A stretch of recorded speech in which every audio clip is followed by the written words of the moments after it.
A very good evening to you all and welcome.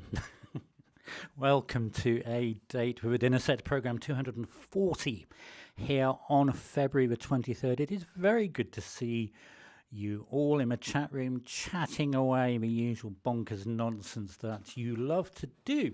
I hope this finds you well wherever you are in the UK or in the world, whatever the weather is doing for you. I hope you have had a good week. So yes indeed. Oh, hello Jean, how lovely to see you. Fantastic. I was thinking that, Miles, when I saw what did I say, whistling down my chimney followed by and rattling in my extractor fan. I was going to say there's quite a few lyricists I can think of that would be able to pop that into a rather tasty songlet.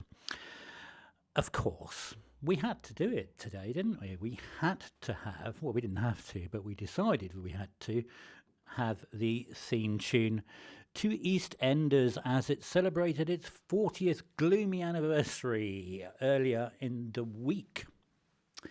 And Barb, rather like you, I remember Catherine and I watched it avidly, we did, for a good 10 years, followed every single plot line. I had all the books, read all the magazines, knew everything about it, and then kind of lost interest. But quite an achievement for something that wasn't predicted to last at one stage.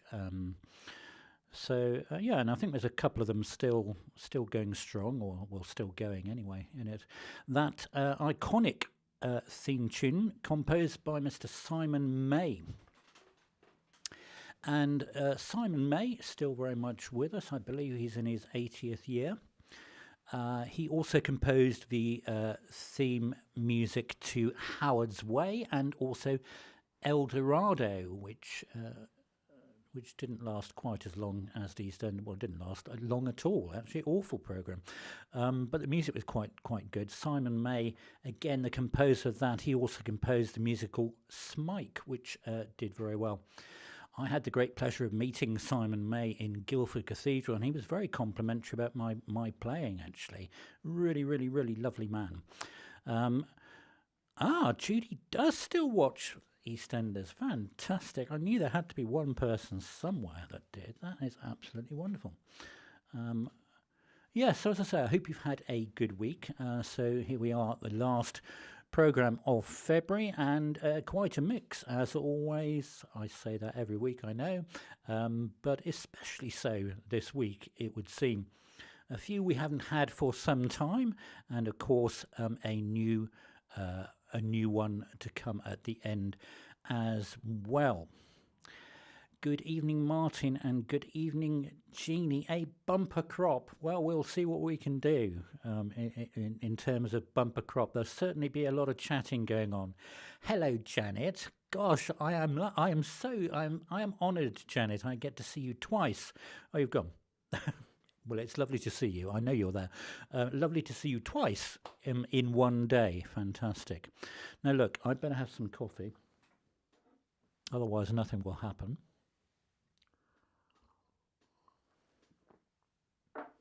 As always, if you're with us in the chat room and you wish to join in the chat about the composers of the song, the context, or anything else, the weather, what you're eating, blah, blah, blah, EastEnders, seem to be the topics du jour, as it were.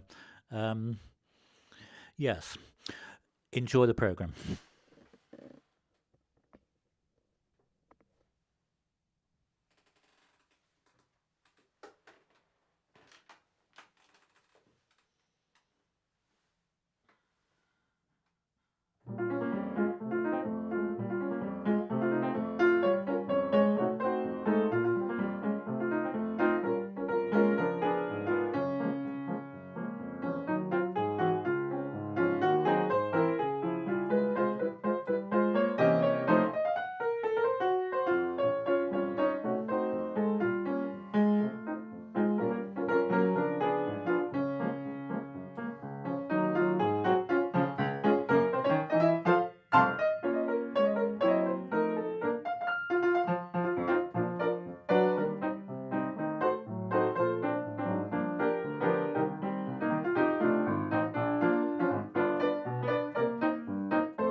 Ah, you're back, Janet.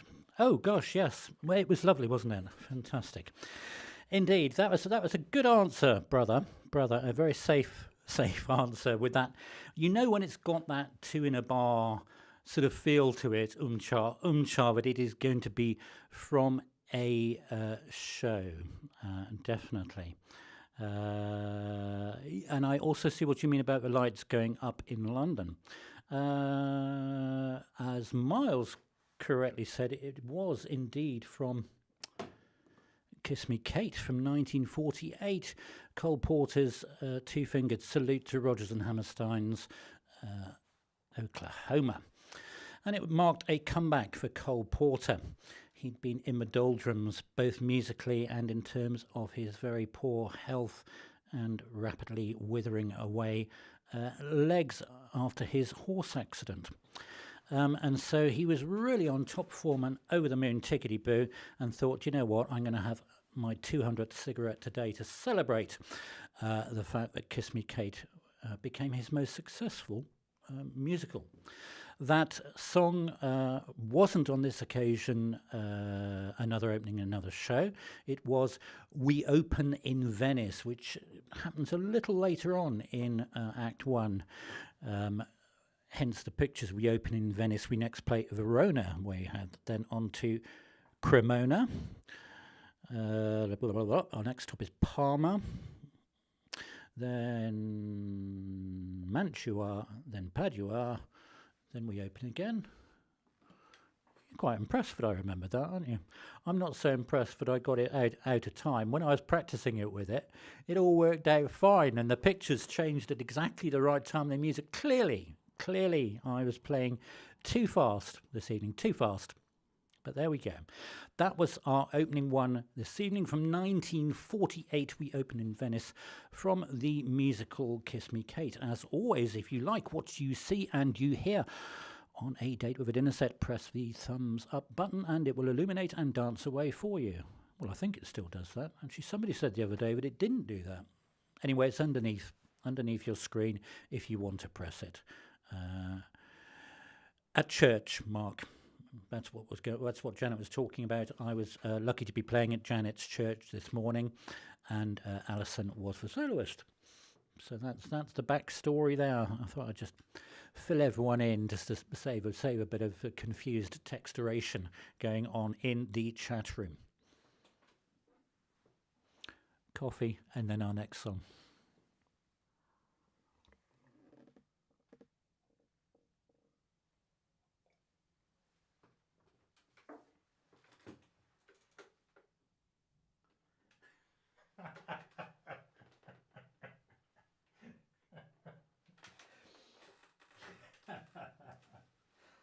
Oh dear. Brilliant.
Well, there we go, Jill. Fantastic. You were right, of course, with the musical. It was Miss Saigon from 1989, and then we had various bits of the lyrics quoted accurately, if not necessarily in the correct order, and then just pipping it. Jill, did you get help from a family member there, or did it just suddenly come to you, Jill? I'm intrigued to know last night of the world. So, as we say, from Miss Saigon, and some of you spotted that I put the very famous logo in the trailer. Quite an iconic bit of artwork that caused a bit of controversy in terms of copyright, but there we go.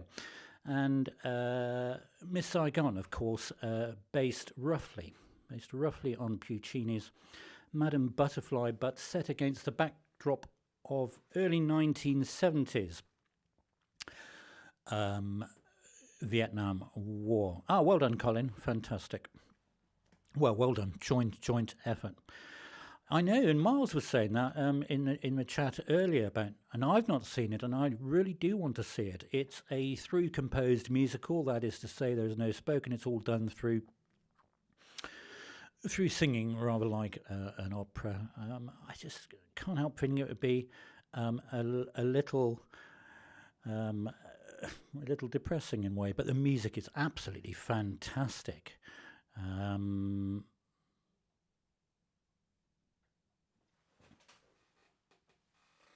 Yes, fair dealing.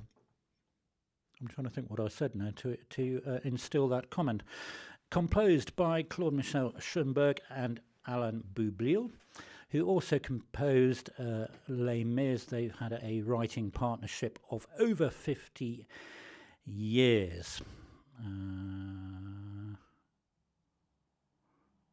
Good heavens, Alison. That's amazing. Fantastic. There we go, Jill. Now, I knew that would stir a memory deep within the Turville family. I remember it vividly. Oh, don't add the year to it. Don't embarrass us all. But yes, I do remember Nicola and young Mark singing that, and Matthew playing the saxophone. Gosh, what a memory indeed.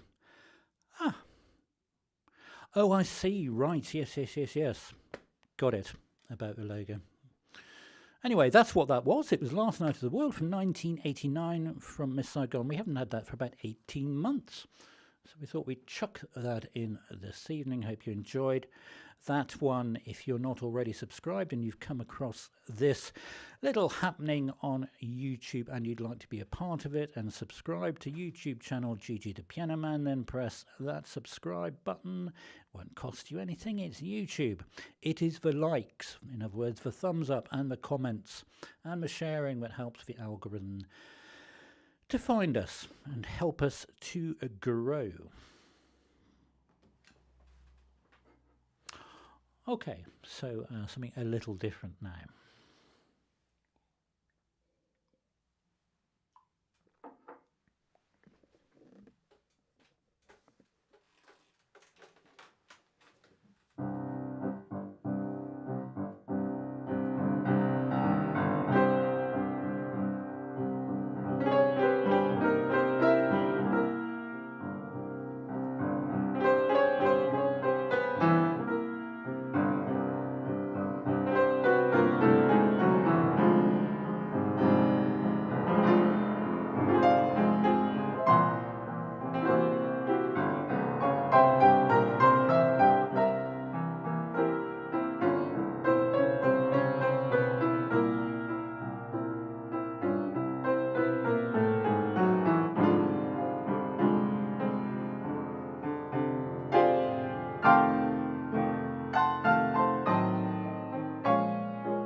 Exactly, brother. You took the words right out of my very mouth before I'd even utterated them.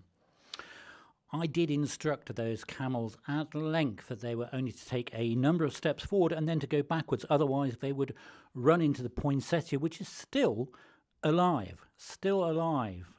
I have yet to kill it. You will notice it's not quite as red, but it is still growing away. So whilst it's still growing and happy, it will live there.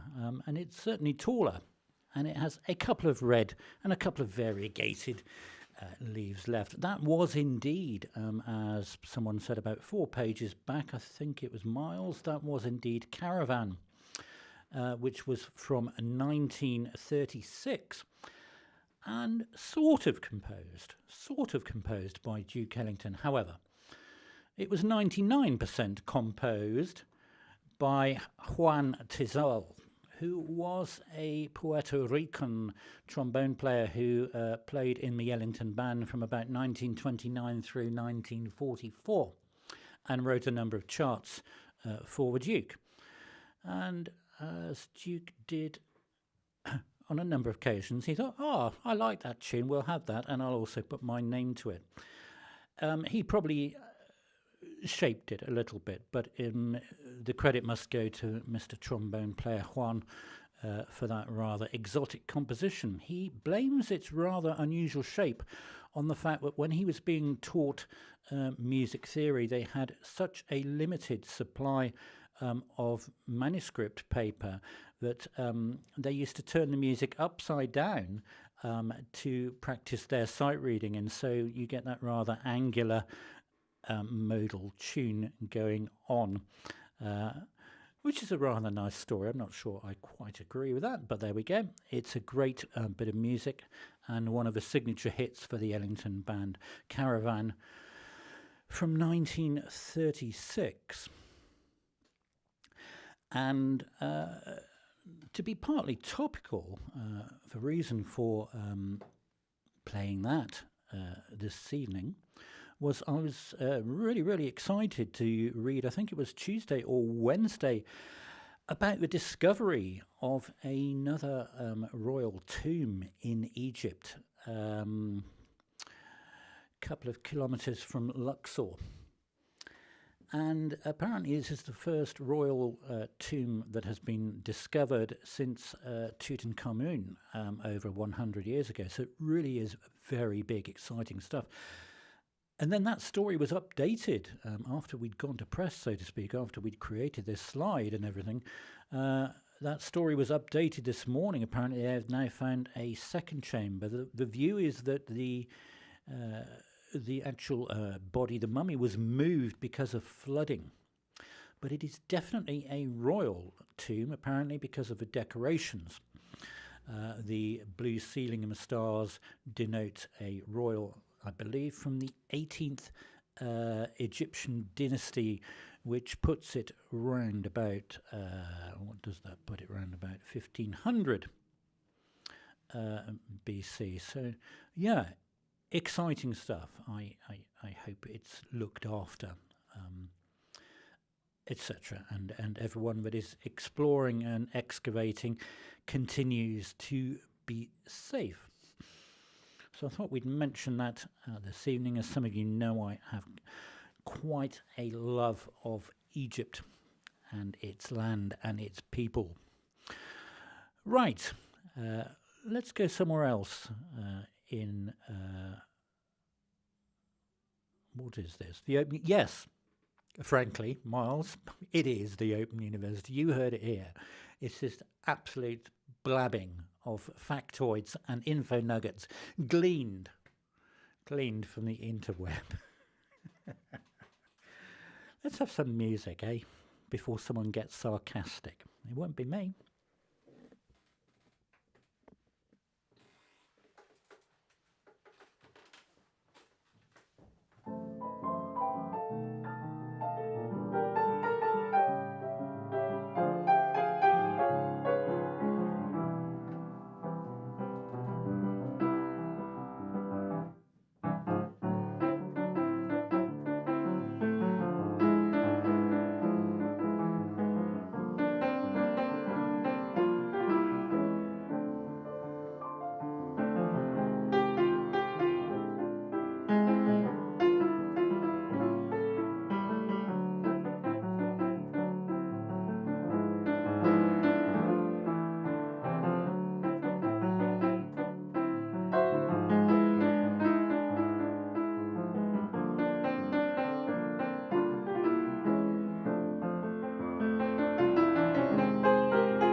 I, I'm smiling at all these touristic troubles because I share both of those, Alison. I share the lines at the pyramids and indeed other horrors.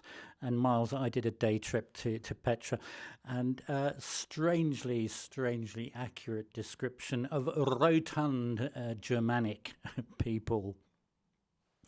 It is what it is, I feel. Anyway, what were we playing? We were playing CORCOVADO by Mr. Antonio Carlos Jobim. And it was composed in 1960. And the original Portuguese lyric is very different from the English one that came a few years later. And the rough translation alliteration of the Portuguese lyric talks about the view that Tom Jobim had from his apartment of the wonderful Corcovado mountain.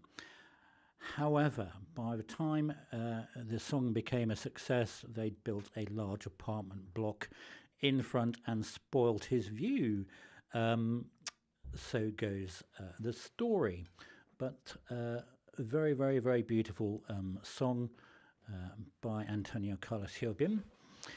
And in 1963, it became a huge hit for Tony Bennett. Other people, well, in fact, loads of other people have covered it, and it's become very well known in its with its very different English lyric, "Quiet Night of Quiet Stars." That was what I was implying, Alison, about the pushy people and come see my camel, let me take your picture. No, I won't give you your camera back, that sort of thing, yes. Gotta love them. They're very friendly people, but quite pushy at the tourist spots. Hope you enjoyed that one, Corcovado from 1960. The upload this week was continuing the February upload theme of animal-inspired pieces. And the one that went up on Friday, the 21st, was a very famous one by Fat Swallow, composed when he was very young, at the age of 21, Alligator Crawl. And it's lots and lots of fun to play. It's a very devil to play, and that took about 40 takes, I have to tell you. But lots of fun to do. So that is there on my channel. With a link underneath what you are currently watching, which will take you directly there if you want to have a 2.5-minute listen to my version of Fat Swallow's Alligator Crawl. Again, lots of fun, and it's been good fun to sort of do animal pieces this month. Yes. We could go through it. We could go through all the tourist hotspots in the world, couldn't we? And all the tricks. I mean, London is no different, is it? Really, it is what it is. Okay, one we haven't had for some time, and you'll be quite allowed not to know remotely who it is or what it is, because it didn't exactly reach the top of the UK charts when it came out. It got to the dizzying height of number 84, but it did get quite a lot of radio play, and it's taken from an album by somebody very famous. I hope you enjoy.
It's all good stuff. By the way, Bob, I was reading what you were saying about witchcraft and a Latin American version of it.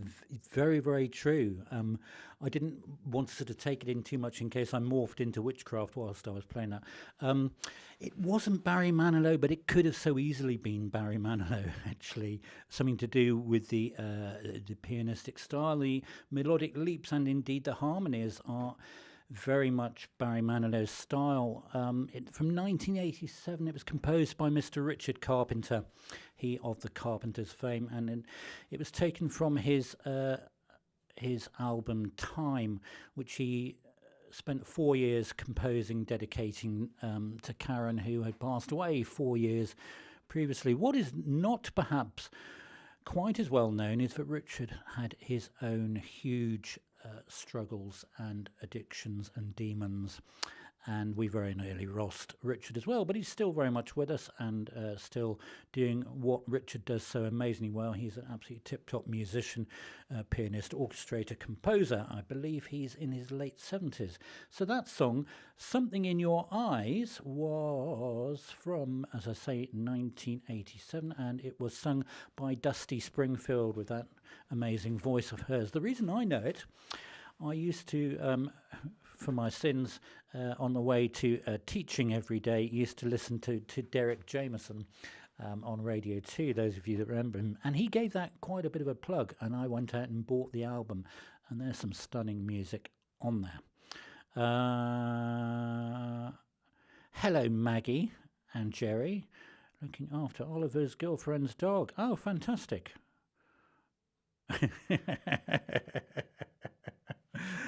Fantastic stuff.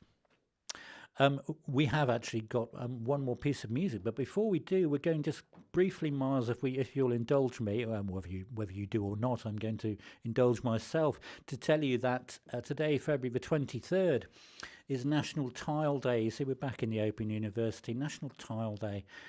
So I thought we needed to celebrate that, and tiles have been around for, we think, since 10,000 BC. Not those particular ones, of course, but tiles of a sort. I'm very into tiles, as it were, and used to collect them on my travels. So that's what it is today, National Tile Day. You heard it here, folks. You always hear it here.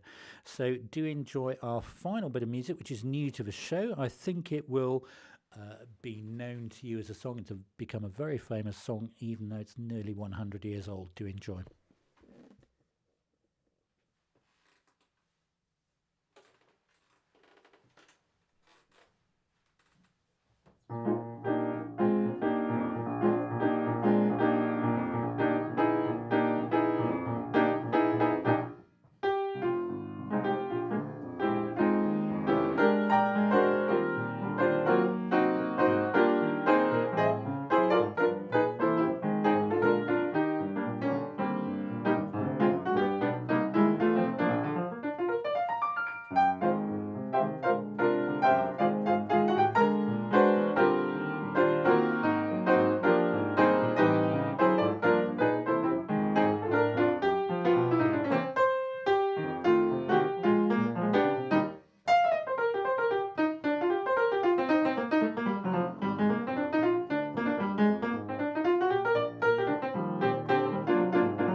indeed. As Miles said, that was Thou Swell from a Connecticut Yankee. And I didn't know until relatively recently that it was a Richard Rodgers song when in his partnership with Lorenz Hart. And all the way back to 1927. That's a stunning bit. Absolutely stunning that it is that old as a song. It's been covered by so many people. And I first came across it in a cover by Stefan Grappelli and Yehudi Menuhin and thought, what is that tune? It's a fantastic tune. Fast and Furious, sums me up, Alison, really, doesn't it? But that does bring us to the end of this evening's Open University, a date with a dinner set. Broadcast program 240 here on February the 23rd. I hope you have enjoyed our diverse, eclectic selection this evening. It's been, as always, a huge pleasure to prepare and play for you on a date with a dinner set. We are so lucky to have this facility to be able to do it, are we not? Thank you so much for joining us and for all the fun that you provide in the chat room. As well as all the correct answers and everything you say. And do have a very good week that is to come. And we look forward to playing for you next month in March. Do take care of yourselves. All the very best. Good night.